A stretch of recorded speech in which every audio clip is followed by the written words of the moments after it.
অভিযোগ অস্বীকার করা ফকর ২ ম্যাচ নিষিদ্ধ। নিরাপত্তা বিধি ভাঙায় শাহিন আফ্রিদিকে ১০ লাখ রুপি জরিমানা। নিঃশর্ত ক্ষমা চাওয়ার পরও ২ কোটি রুপি জরিমানা নাসিমের। এখন বিস্তারিত। অভিযোগ অস্বীকার করা ফকর ২ ম্যাচ নিষিদ্ধ। বল ট্যাম্পারিংয়ের অভিযোগে পিএসএলে ২ ম্যাচের নিষেধাজ্ঞা পেয়েছেন ফকর জামান। গাদ্দাফি স্টেডিয়ামে ঘটনাটি ঘটে ম্যাচের শেষ ওভার শুরুর আগে। তখনও জয়ের জন্য করাচির ১৪ রান দরকার ছিল। ওভার শুরুর আগে হারিস রাউফের সঙ্গে কথা বলতে দেখা যায় লাহোরের অধিনায়ক শাহিন শাহ আফ্রিদিকে।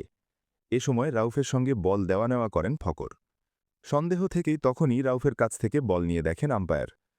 অন্য আম্পায়ারদের সঙ্গে কথা বলে বল বিকৃতির কারণে ৫ রান পেনাল্টি দেওয়া হয় করাচিকে। সেটি শেষ পর্যন্ত কাজেও আসে তাদের জন্য। লাহোরের বিপক্ষে ৩ বল হাতে রেখেই ১২৯ রানের লক্ষ্য তাড়া করে ফেলে করাচি। নিরাপত্তা বিধি ভাঙায় শাহিন আফ্রিদিকে ১০ লাখ রুপি জরিমানা। খেলোয়াড়ের কক্ষে অননুমোদিত ব্যক্তিকে প্রবেশ করার সঙ্গে জড়িত থেকে নিরাপত্তা বিধি ভাঙায় লাহোর কালান্দার্স তাদের অধিনায়ক শাহিন আফ্রিদিকে ১০ লাখ রুপি জরিমানা করেছে। নিঃশর্ত ক্ষমা চাওয়ার পরও ২ কোটি রুপি জরিমানা নাসিমের। টুইট করার কয়েক মিনিটের মধ্যেই ডিলিট করে দিয়েছেন, চেয়েছেন নিঃশর্ত ক্ষমাও। তবু শাস্তি থেকে বাঁচতে পারলেন না পাকিস্তানের পেসার নাসিম শাহ।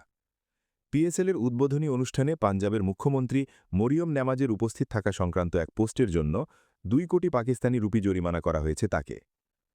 নিয়মিত খেলার খবর পেতে স্পোর্টস চ্যানেলটি সাবস্ক্রাইব করে রাখুন।